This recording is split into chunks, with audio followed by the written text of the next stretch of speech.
नमस्कार छात्रों, आप सभी को शुभ मध्याह्न। आज की कक्षा में और एक नई आधुनिक कविता देखने की कोशिश करेंगे।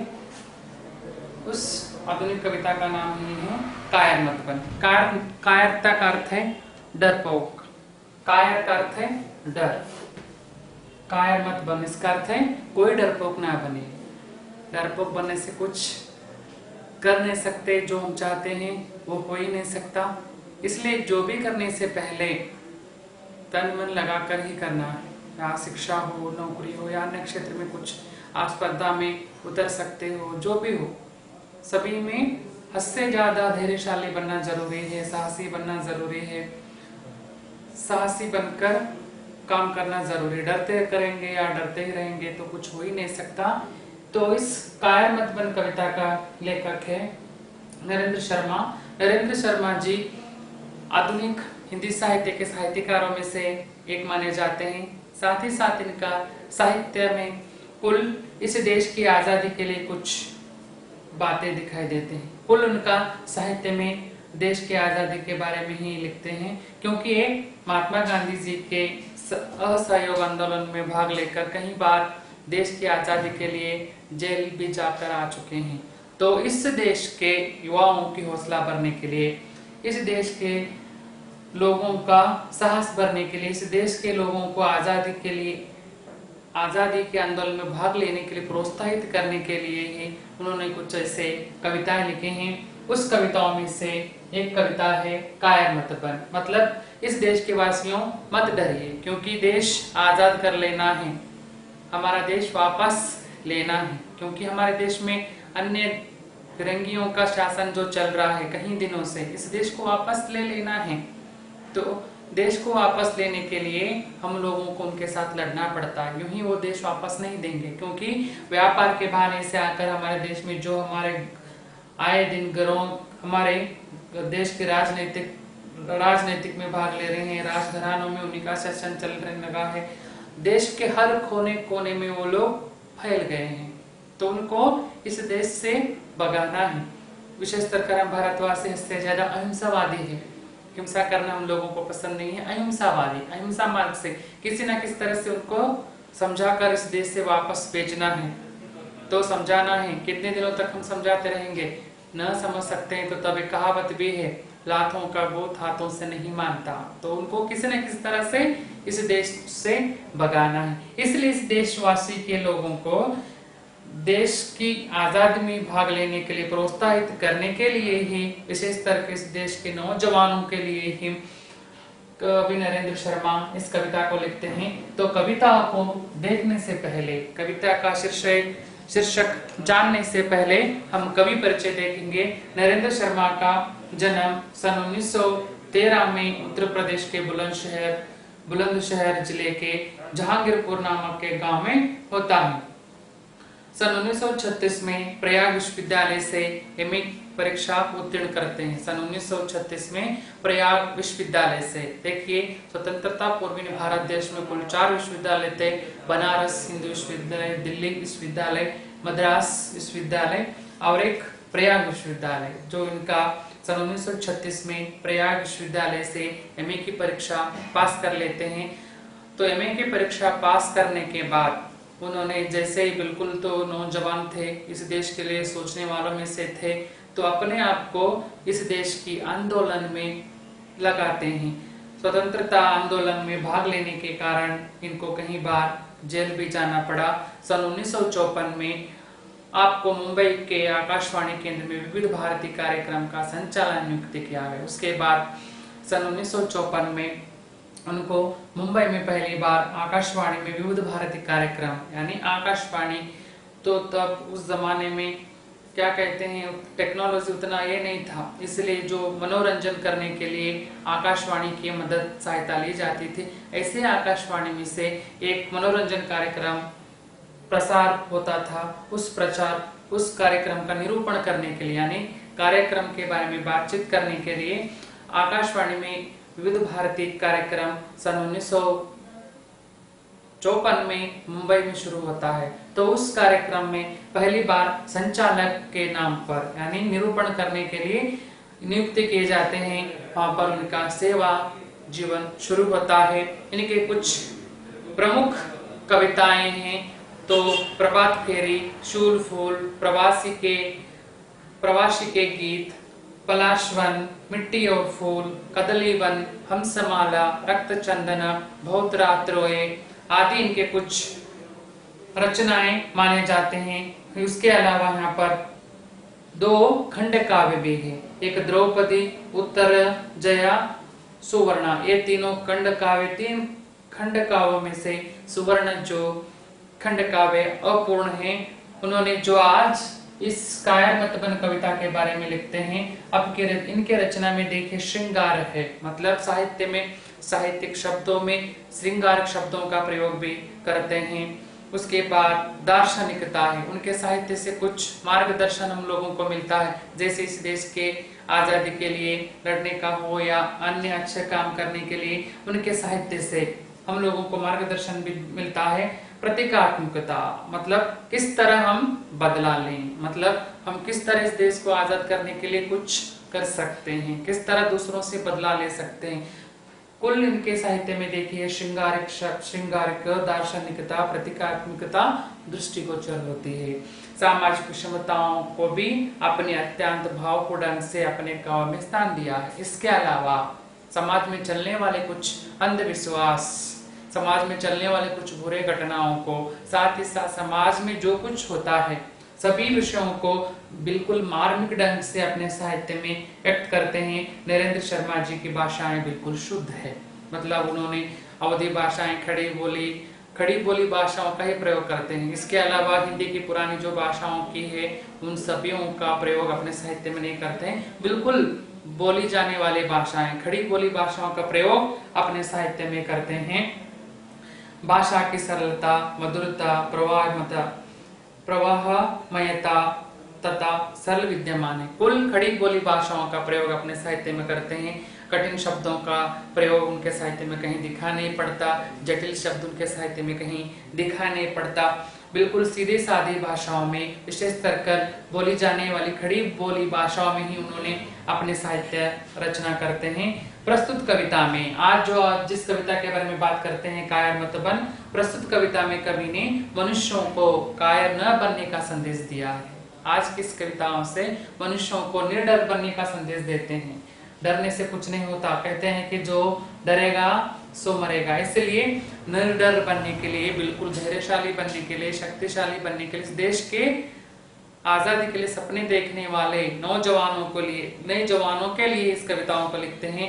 कवि मानवता को अत्यधिक महत्व देते हुए दुष्टों के सम्मुख आत्मसमर्पण न करने के लिए कहते हैं। देखिए इस कविताओं से हम लोगों को सीख मिलती है कि उन्होंने विशेष कर इस कविताओं में मनुष्यों को अत्यधिक महत्व देते हैं। मनुष्य ही सब कुछ कर सकते हैं, क्योंकि ये देश हमारा है, देश में रहने वाले देशवासियों हमारे ही हैं, तो हमारे ही देशवासियों पर जुल्म हो रहा है, अत्याचार हो रहा है, नाना प्रकार के समस्याओं के साथ वो जूझ रहे हैं, साथ ही साथ किसी के हाथों में हम कठपुतली बनकर जी रहे हैं।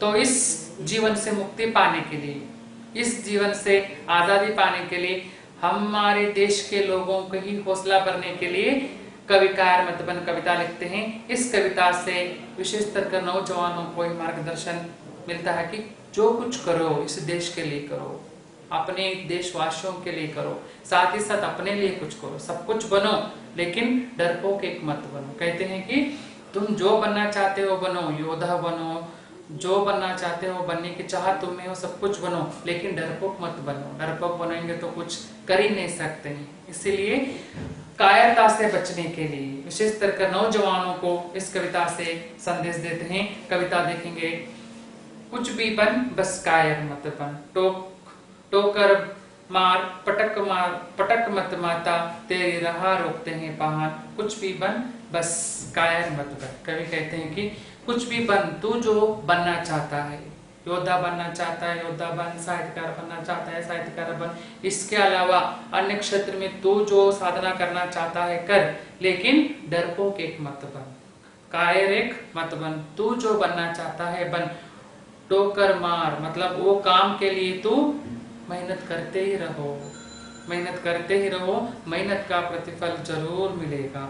टोकर मार पटक मत माता, किसी के सामने तुम मत झुको, मतलब किसी के सामने मत झुको, तुम दूसरों को झुकाने की सीखो, किसी के सामने तुम अपने आप आत्मसमर्पण न करो।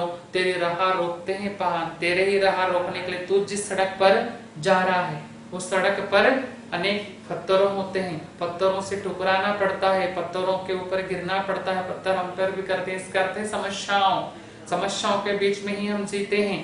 तो पहाड़ का अर्थ है पत्थर, तेरे राह रोकने वाले पत्थरों भी हैं तेरे साथ, मतलब तू किसी से भी मत डर। तू जो जा रहा है, जिस पथ पर तू जा रहा है, जिस रास्ते में तू जा रहा है, वो रास्ता बिल्कुल आसान नहीं है, कांटों से बना हुआ रास्ता है। जिस रास्ते पर तू जाता है पत्थरों से टकराना पड़ता है, कांटों से भी टकराना पड़ता है, गिरना पड़ता है, उठना पड़ता है, दिन होता है, रात होता है, अंधेरे हो सकते, सब कुछ हो सकता है। समस्याओं का ही वो रास्ता है, पथ है।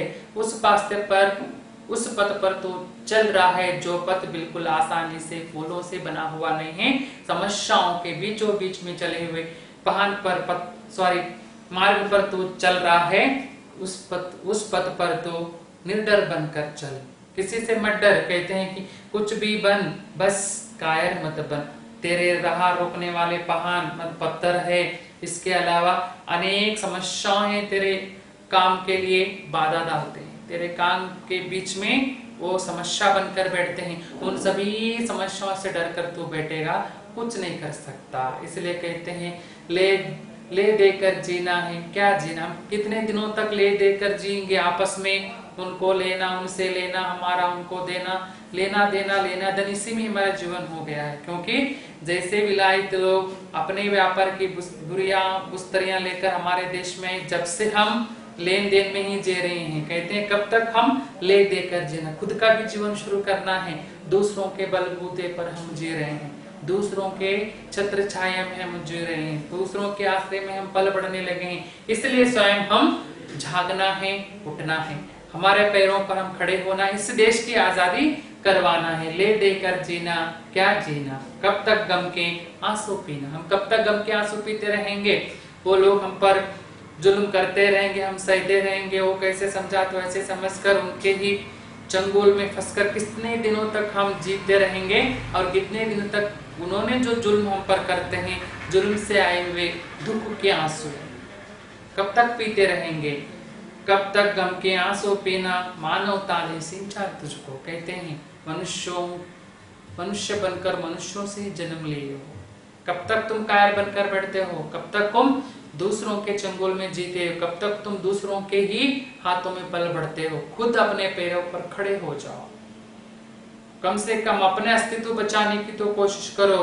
कब तक ले देकर जीने का जीवन करते हो? छोड़ दो, धिक्कार रहे उस जीवन पर। कब तक गम के आंसू पीते रहोगे? कब तक वो तुम्हें सताते रहेंगे? तब तक तुम वैसे रहोगे। इसलिए डट कर खड़े हो जाओ, डट कर खड़े हो जाओ, आत्मविश्वासी बनो। साथ ही साथ जो तुम पर जुल्म करते हैं, जो तुम पर दबाव डालते हैं, उन लोगों को जड़ से मिटाने की कोशिश कर। मनुष्य बनकर तुम जन्म लिए हो, ना तुम पशु हो, ना तुम प्राणी हो, ना तुम जीव जंतु हो, मनुष्य है। इस दुनिया में हद से ज्यादा बुद्धिजीवी प्राणी मनुष्यों को ही कहते हैं। मनुष्य सब कुछ समझ सकता है, मनुष्य सब कुछ कर सकता है, मनुष्य में स्वार्थ गुण भी है। इसलिए तुम मनुष्य बनकर जन्म लिए हो, मनुष्यों ने तुम्हें जन्म दिए हैं। इसलिए कब तक गम के आंसू पीते रहेगा? कब तक दूसरों के बलबूते पर जिएगा? कब तक दूसरों का ही नौकर बनकर तू जीवन सकता है? इसलिए मनुष्य बने हो, उठो और खड़े हो जाओ, डट से मुकाबला करो। तुम जो करना चाहते हो करो, मनुष्य बनकर जन्म लिए हो। बहा युगों तक खून पसीना, खून पसीने का अर्थ परिश्रम कर। जब तक तुम जिस काम करने के लिए खड़े हो पथ पर, वो काम प्राप्त तब तक नहीं हो सकता, तब तक तुम रोकने की कोशिश मत करो, मत रोको, और बढ़ते चलो, आगे बढ़ते चलो, मरते दम तक बढ़ते ही चलो। बहा युगों तक खून पसीना, मनुष्य बनकर परिश्रम करने के लिए इस पृथ्वी पर आया है। खून पसीना पाते पाते मतलब इसका अर्थ है मेहनत करते तुम जीवन चलाओ। कुछ ना करेगा क्या करे? अरे मनुष्य तो कुछ भी नहीं करेगा। मनुष्यों का आदत क्या है? कुछ भी तो कर ही नहीं सकता। रोना धोना कातर क्रंदन सकारात्मक विचार, नकारात्मक विचार, इन सभी सांसारिक झंझटों में ही फंसे रहेगा। कहते हैं कुछ न करेगा किया करेगा रे मनुष्य बस कातर क्रंदन। कातर क्रंदन का अर्थ है सुख दुख, बुरे विचार है। कहते हैं तू कुछ भी नहीं करेगा, क्या करेगा, वही रोना धोना, वो हो गया ये हो गया, इसी बहाने में तेरा जीवन अंत हो जाता है। अरे मनुष्य ये सब कुछ छोड़ो, कुछ करो, इस देश के लिए कुछ करो, तुम्हारे लिए कुछ करो, और तुम कुछ करते ही रहो। कुछ न करेगा क्या करेगा रे मनुष्य बस कातर क्रंदन। सुख दुख में ही तुम जीवन चलाते हो, रोने धोने में तुम जीवन चलाते हो, दूसरों के बारे में सोचते रहते हो। कुछ भी बन, बस कायर मत बन। तू जो बनना चाहता है बन, कायर एक मत बन। इसके लिए कन्नड़ के कवि कुवेंपु जी कहते हैं, ಓದಿ ಕಾದು ಯೋಧನಾಗು ಓದಿ ಬೋಧಕನಾಗು ಏನಾದರೂ ಸರಿಯೇ ಮೊದಲು ಮಾನವನಾಗು। कहते हैं तुम कुछ भी बनो, पहले मनुष्य बनो।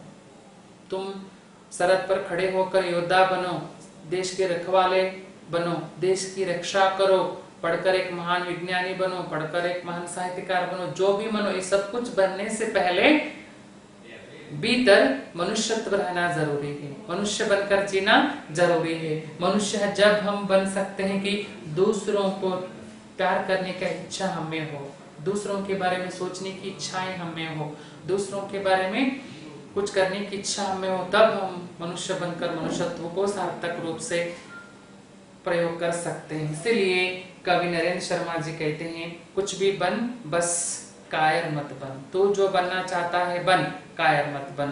मनुष्य बनकर जन्म लिए हो, मनुष्यों का जीवन ही दूसरों के लिए समर्पित करना है, दूसरों के लिए कर्म करना है। दूसरे यानी परिवार हो सकता है, इस दुनिया समाज हो सकता है, देश हो सकता है, कुछ भी हो सकता है। इसलिए रोना धोना, दुख में पड़े रहना सब कुछ छोड़ दे, मनुष्य बनकर सोच और कुछ करने के लिए सोच। युद्ध देहि कहे जब पामर, दे न दुहाई पेट फेर कर। युद्ध करने के लिए युद्ध भूमि पामर आकर खड़े हैं। पामरों का अर्थ है दुश्मनों, दुश्मनों आकर खड़े हुए हैं। उन दुश्मनों के साथ डटकर मुकाबला करना है। जो हमारे साथ कोई युद्ध करने के लिए या कुछ संधि के लिए आए तो उनके साथ डटकर मुकाबला करना है। उनको डरकर, उनको पीठ दिखाकर भागना नहीं है। कहते युद्ध देहि कहे जब पामर, पामर का अर्थ है दुश्मनों, दे न दुहाई पेट फेर कर। उनके सामने डटकर खड़े हो जाओ, लड़ने की कोशिश करो, उनके साथ मुकाबला करो। जीत सकता है तो जीत, तो नहीं जीत सकता है आपस में संधि कर ले, यानी उनसे बातचीत कर ले। वो भी नहीं हो सकता तो उनको देखकर भाग जाएगा तो कुछ हो ही नहीं सकता। इसके लिए छोटा सा उदाहरण है, महाभारत में आने वाला एक काल्पनिक पात्र है। महाभारत में आने वाला उत्तर कुमार की कहानियां तो आप सब लोग जानते ही हैं। जैसे चौसर खेल में पांडवों और कौरवों के बीच में जब खेल चलता रहता है, जो जीतेगा जो हारेगा 1 साल तक वेश बदल कर कहीं छुपने का कुछ बातें होते हैं। तो चौसर खेल शुरू होता है, विश्वासघात से पांडव हार जाते हैं। हार जाने के बाद सभी 5 भाइयों एक अपना रूप बदल कर कहीं 1 साल के लिए वेश बदल कर जाना पड़ता है। तब अर्जुन जी भी ब्रह्मणा के रूप में यानी शिखंडी के रूप में आकर अपने उत्तर कुमार जी के आस्थान में रहते हैं। उत्तर कुमार जी के बच्चों को संगीत की शिक्षा देने के लिए या नर्तन सिखाने के लिए या कुछ कलाओं की शिक्षा देने के लिए उनके संस्था में रहते हैं। तब उत्तर कुमार जी के आस्थानों में पामरों आकर, दुश्मनों आकर उनके आस्थान को घेर लेते हैं। युद्ध के लिए उनको चेतावनी देते हैं, बार युद्ध के लिए चेतावनी देते रहते हैं। तो उत्तर कुमार जी के पत्नी से 3-4 पत्नियों से भरा हुआ घर था। पहली पत्नी पति से कहती है, देखिए हमारे संस्था पर कोई दुश्मनों आकर युद्ध करने के लिए कह रहे हैं, आप जाइए युद्ध करिए। युद्ध की बातें हमारे सामने बहुत कुछ करते रहते थे। तब कहता है कि क्या करूं, युद्ध करना चाहता हूं, रथ ठीक नहीं है। तो और आगे जाता है और एक पत्नी कहती है, जाइए हमारे संस्थान को बचाइए, नहीं तो पामरों यानी दुश्मनों पर घेर ले सकते हैं। तब वहां पर क्या करूं, रथ है सारथी नहीं। ही बहाने बनाकर घर पर घूमते रहते हैं। अर्जुन जी देखते रहते हैं। अर्जुन जी जाकर कहते हैं, चलिए महाराज मैं सारथी बनता हूँ, आप युद्ध करें।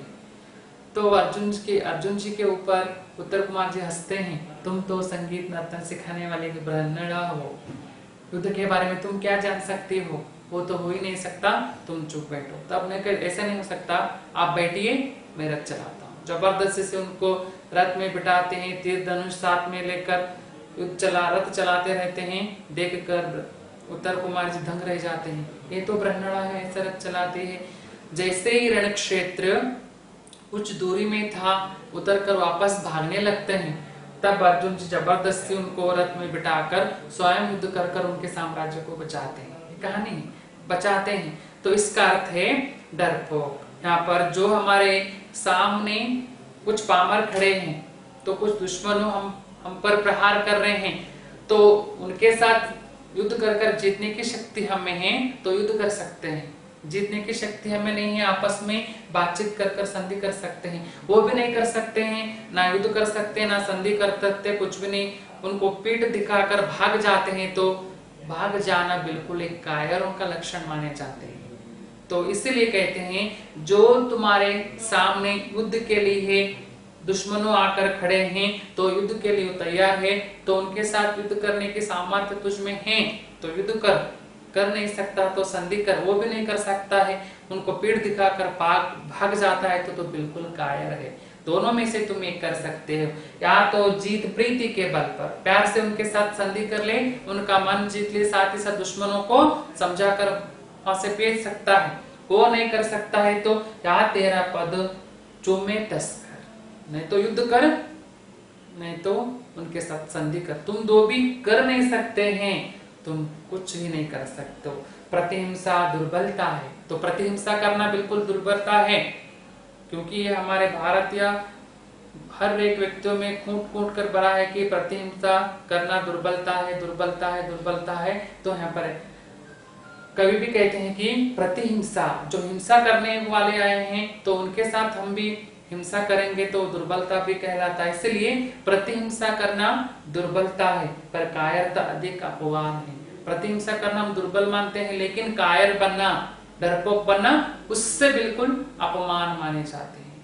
यानी प्रतिहिंसा से भी अपमान है कायर बनना। तो कुछ भी बन, बस कायर मत बन। तू जो बनना चाहता है बन, लेकिन डरपोक मत बन। तू सेना बन सकता है, तू जो बन सकता है बन, लेकिन कायर एक मत बन। लास्ट पंक्ति है, तेरी रक्षा का ना मोल, पर तेरा मानव अमोल। तेरा रक्षा करने वाले कोई नहीं है, तो स्वयं तेरा रक्षा तू कर ले सकता है, क्योंकि तू मनुष्य है, बुद्ध शक्ति है, बुद्धि शक्ति जीव तुम हो, तुम्हारी रक्षा तुम कर ले सकते हो। कब तक दूसरे तुम्हारी रक्षा करते रहेंगे?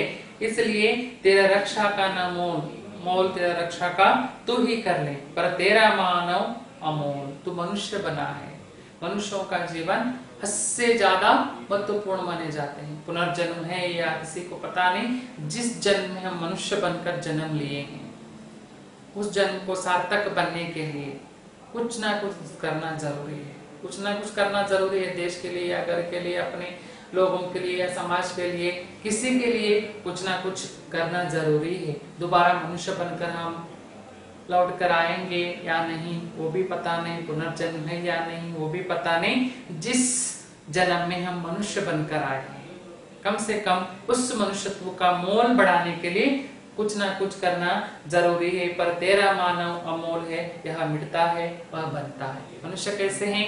एक मिट जाते हैं, एक घट जाते हैं, एक बनते हैं, एक बिगड़ते हैं।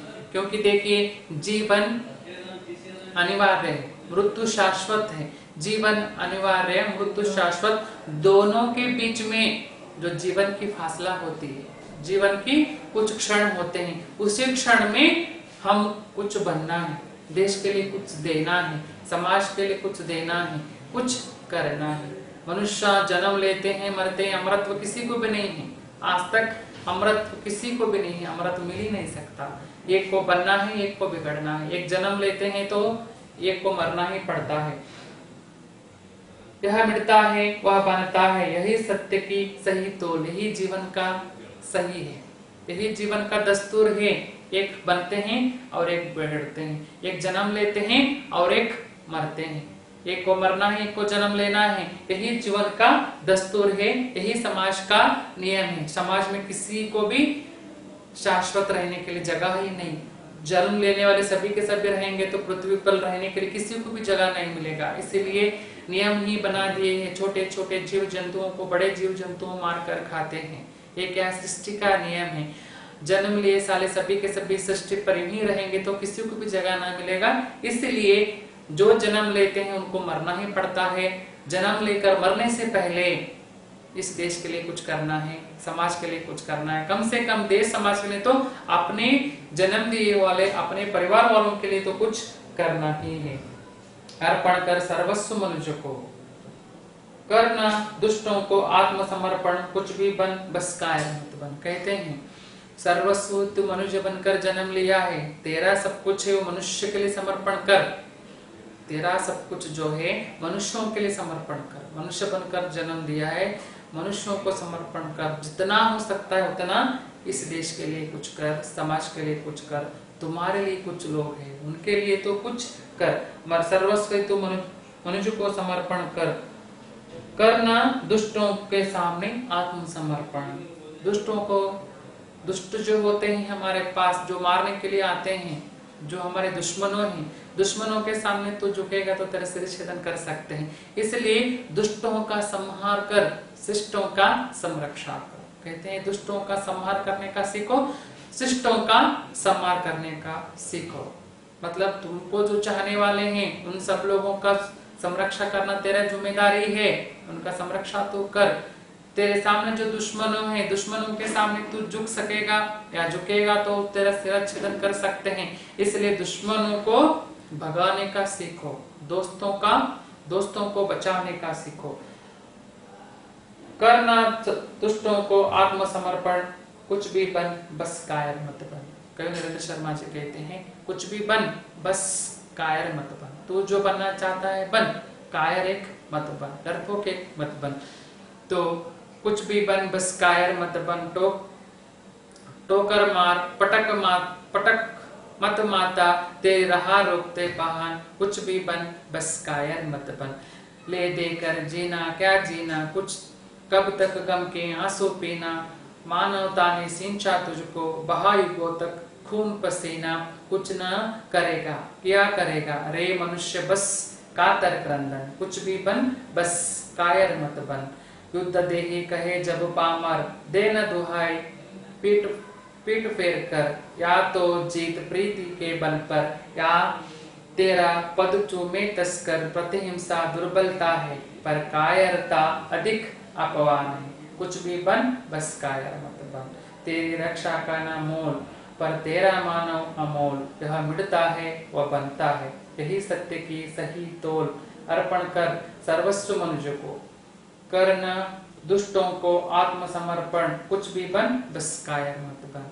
कवि नरेंद्र शर्मा जी यहाँ पर इस देशवासियों से कहते हैं कि आप जो बनना चाहते हैं बनिए, डरपोक मत बनिए। डरपोक बनने से कुछ हो ही नहीं सकता, क्योंकि ये स्वतंत्रता पूर्व कवि होने के नाते इस देश के युवाओं को स्वतंत्रता की आजादियों, देश की आजादी के लिए अपने आप को समर्पण करने के लिए ही जोशीले बातों से, जोशीले विचारधाराओं से ये कविता लिखते हैं। इस कविता में कवि कहते हैं कि आप डरपोक मत बनिए। डरपोक बनने से कुछ हो ही नहीं सकता।